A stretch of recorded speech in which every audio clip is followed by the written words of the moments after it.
All right, folks, big happy Friday to you. It's 29th of May, Friday, obviously. It's about 3:15 p.m. I've had a real good day. Today is a day after rain day to catch up. We ended up getting an inch and a tenth, which was well needed, but it has halted any possibilities of really going after anything within the fields today. Things are pretty yeah, it needs to soak up. We did have sun for the most part of the day here, but now it's supposed to be just all clouds. Um, you're looking at my last piece of ground to plant. This is just shy of 20 acres. This is all going into peas and oats and a pure new seeding stand of alfalfa. I don't know what we're gonna do here.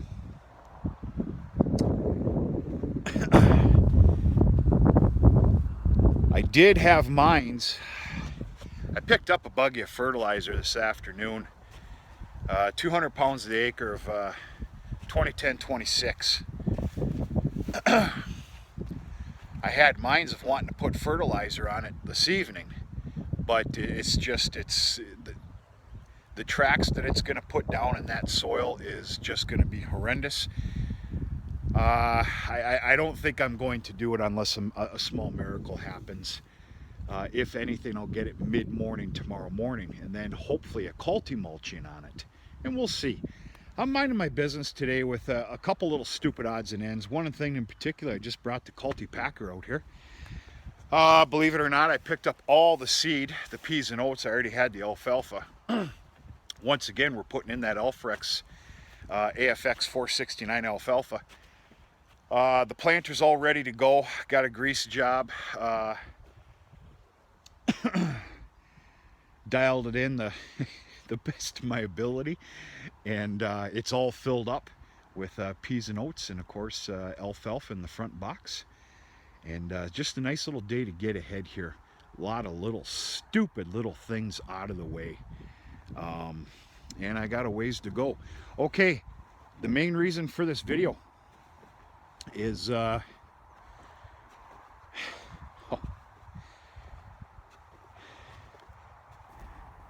alfalfa. Right here, it's about up to the knee. You folks need to understand where I'm from. This is ridiculous. I know there's a lot of you out there out in the country, other parts of the country. I know you already got your first harvest in. Hell, I think there's some of you that are working on your second. I don't know. You need to understand where I'm from when I tell you that this is damn believable. We're talking about a record breaker. And here we're not even into June. Unbelievable. Very, very happy and pleased with it. Of course, when you make bale line wraps, you're going to end up with something like this. It's the way it happens. That's it. I'd have to call this a 99%, 98% pure stand of alfalfa.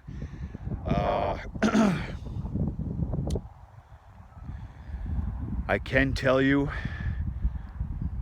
that I'm probably wrapping every single bit of the pure stand here of alfalfa this year, with the exception of some dry round bales that I plan on lightly wrapping as well, and testing that market out this winter for the horse hay buyers. And we'll see. Unless they can sell right away, why wrap and wait? I guess I don't know. We'll see. I'll make that decision as time goes here. But yeah, this is just ridiculous, unbelievable. Now see, we got ourselves a good little pickle going on here. I've got that new baler, and you really, by rights, you shouldn't start out with baleage. Rule of thumb in for break-in period is 50 bales, 4x5 size. You know, let everything stretch, take the paint off of something here, there, whatever. Well, Now the dairy boys, that'd be cut already. I'm beef. Yeah, I want my quality, but by God, I want my quantity. Here's the pickle. We don't have sufficient dry down weather just yet. It's coming from what I see. I need to make dry hay first before I go start tackling. Well, number one, I need to finish my planting. But then I need to make some dry hay before I even think about tackling baleage of any kind. Obviously alfalfa in this case. And we just don't have the dry down power yet. So it's going to be a little while. I can assure you that will probably more than well bloom out before I get to it, which does not hurt my feelings. For dairy operators, yes, I know it would, but a little different story for me. This is looking fantastic. I'm going to call this a good 60-40 stand. This is the grassy alfalfa property. Used to be my pure stand.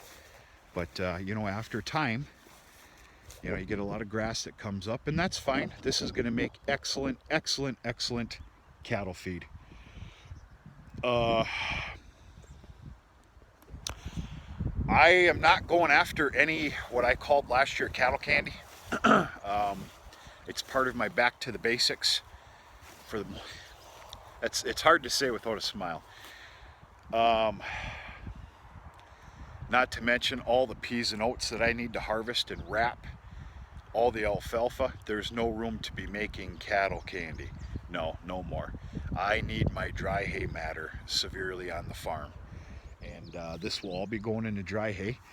A lot of this will go into some square bales as well. I can about promise you that there'll be 4, 5, or 6 wagons of square bales that come off of here on first crop before I make a round bale on here. And this will be going to the feed mill. I stated on a previous video that we have locked in an agreement with small hay bales, small squares. So we'll see what happens. Things are looking fantastic. That field over there, which is pure grass, that's looking real good. And yeah, once again, I can't stress that where I'm from and the looks of this alfalfa is just ridiculous. I just hope it continues. We got some pretty good heat coming too. If I'm not mistaken, I think it was Wednesday of next week or something like that. We got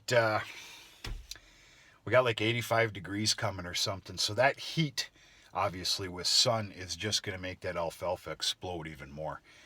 So we're definitely looking at a record breaker. I'm going to have to look back and see what we took off here for first crop last year.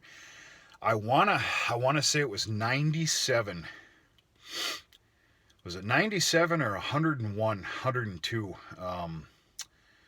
round bales of alfalfa baleage? I can tell you right now, with a little bit of help, we're going to knock that right out of the damn park, which is great. It's about time. It's time. Folks, I got to get my button gear. We will do a cattle check here this evening, and see what 1021 has up her sleeve. As of this morning, no calf. So anyway, big happy Friday to everybody. We're going to talk to you sooner and later.